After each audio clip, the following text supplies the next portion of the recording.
সেনাপতি সাহেব। আজ্ঞে মহারাজ। আজ্ঞে কেডা? কেউ আগেনি মহারাজ, আজ্ঞে। ও তাই বলুন।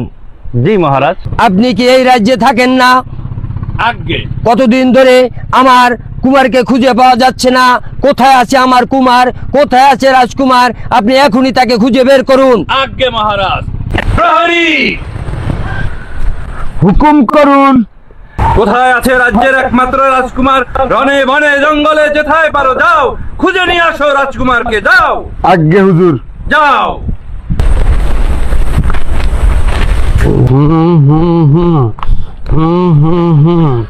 ওদিকে আবার মহারানীর কুচকিত হয়েছে চুলকানি, সে আর এক চিন্তা, কোথায় পাবো কবিরাজ। এই রাজ্যে কি কোথাও কবিরাজ নাই? আজ্ঞে জাহাপানা আছে, পাকা বলে কারাম দাউদা কবিরাজ আছে। আগে চিপায় চাপায় মলম বিক্রি করতো, এখন নাকি সে মহাকবিরাজ। কোন এক রাজ্যের রাজপ্রাসাদে সে রাজবৈদ্য। আমি তাকে অচিরেই খবর দিচ্ছি মহারাজ। মহারাজ, কুমার কুমার। সেনাপতি সাহেব, আপনি কি একেবারে জ্ঞান শূন্য হয়ে গেছেন?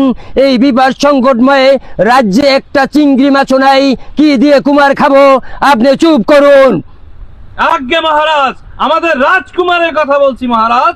রাজকুমার কোথায়? আমার রাজকুমার কোথায়? আমার পুত্র। সেনাপতি সাহেব, এখনই কুমারকে ভিতরে আসতে বলুন। যান। আজ্ঞে মহারাজ। যান, এখনই যান। মহারাজ, কুমার এসেছে মহারাজ। কোথায় আমার কুমার? কুমার, কুমার, এতদিন কোথায় ছিলে কুমার?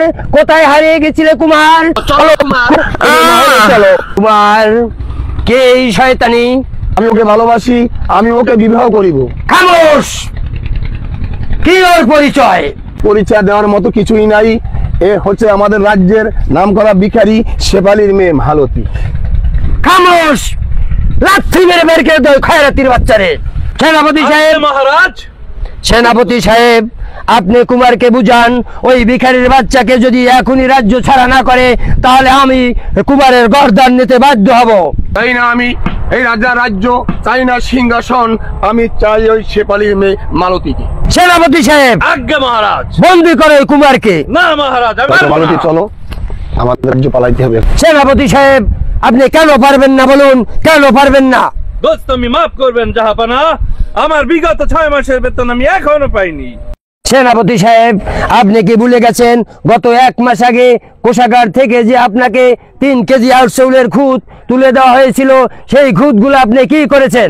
মহারাজ, কোষাগারের ঝুলির যে অবস্থা, আমি 3 কেজি চাল নিয়ে যাওয়ার সময় দুর্ভবনের সব চাল তলি ফুটে হয়ে পড়ে গেছে মহারাজ। ও তাই বলুন। এই কে আছিস?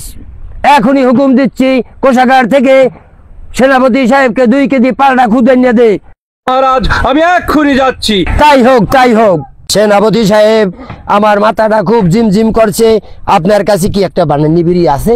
হুজুর, আমি তো বানান্না বেরি খাই না হুজুর। ও তাই বলুন, তাই বলুন। আমার মাথা জিমজিম করছে, আমি আর হাঁটাচলা করতে পারছি না। আমি এখন বিশ্রাম নেব। আমরা এই রাজ্যে থাকবো না। দাঁড়ান কুমার, আমি হাক পাতা খাইছি সকালে কুমার, আমি আর দৌড়াতে পারছি না কুমার, দাঁড়ান। চলো চলো।